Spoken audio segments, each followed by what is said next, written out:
October 2న Gandhi జయంతి మరియు దసరా రెండు ఒకటేసారి వస్తున్నాయి. ఇది పెద్ద పంచాయతీ. అవునా? అబ్బా. ముచ్చట ఏంటంటే అక్టోబర్ 2న గవర్నమెంట్ డిక్లేర్ చేసింది మటన్ షాప్లు ఏం పెట్టొద్దు, మటన్ అమ్మొద్దు అని. అది అవదమ్మా. అయితే గాంధీజీ అసలు ఏం చెప్పిండో మనం తెలుసుకుందాం. గాంధీజీ ఏం చెప్పిండంటే మాంసాహారం మొత్తానికి తినొద్దు అన్నాడు. తినకుండా కూడా ఉండలేడు.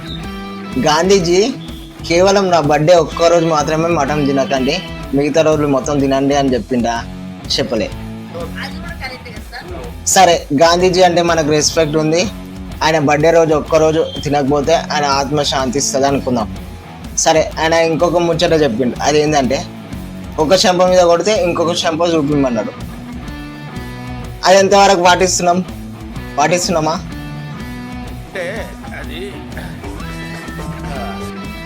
పాటిస్తే అన్ని పాటించుండ్రి, లేదా మూసుకొని కూర్చోండ్రి.